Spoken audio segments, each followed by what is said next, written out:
70 লক্ষ টাকা ফেরত দিতে চান ঋতুপর্ণা সেনগুপ্ত।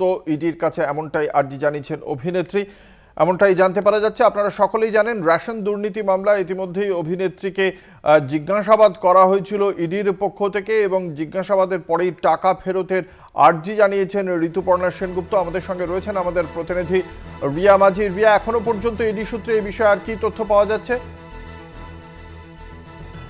তোমায় জানিয়ে রাখবো যে ঘটনার যে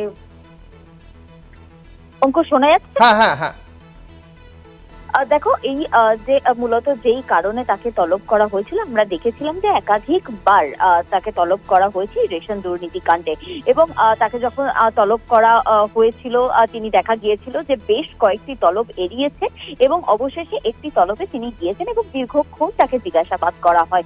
এবং সেই জিজ্ঞাসাবাদের শেষে ঋতুপর্ণা তিনি আর্জি জানিয়েছেন যে তিনি 70 লক্ষ টাকা তিনি ফেরত দিতে চান। কারণ এর আগেও আমরা দেখেছি যে বনি সেনগুপ্ত তিনি এবং তারপরে আরো একটি দুর্নীতির সঙ্গে যুক্ত থাকা আরো একজন তিনিও কিন্তু সেই টাকা ফেরত দিয়েছিলেন। একজন পার্লারের মালিক, একজন মহিলা, তিনিও টাকা ফেরত দিয়েছিলেন। তবে এই ক্ষেত্রে ইডি এই বিষয়টাকে অ্যাকসেপ্ট করে কিনা সেটাই কিন্তু এখন দেখার, যে 70 লক্ষ টাকা যেটা ফেরত দেবেন বলেছে। এবং এ থেকে কার্যত পরিষ্কার হয়ে যাচ্ছে যে যেটা মূলত ইডি জানতে চাইছিল, যে লক্ষাধিক টাকা ব্যাংক ট্রান্সফার হয়েছিল ঋতুপর্ণা সেনগুপ্তর অ্যাকাউন্টে, এবং যেটা কিনা বাকিবুরের অ্যাকাউন্ট থেকে গিয়েছিল, সেই টাকা রেশন দুর্নীতির সঙ্গে যুক্ত কিনা সেটাই কিন্তু জানতে চাইছিল। এবং এখান থেকে কার্যত পরিষ্কার যে যেই টাকা ঋতুপর্ণা সেনগুপ্তর অ্যাকাউন্টে গিয়েছিল সেই টাকা কিন্তু রীতিমতো এই রেশন দুর্নীতির সঙ্গেই যুক্ত টাকা, এবং সেই কারণের জন্যই কিন্তু ঋতুপর্ণা সেনগুপ্ত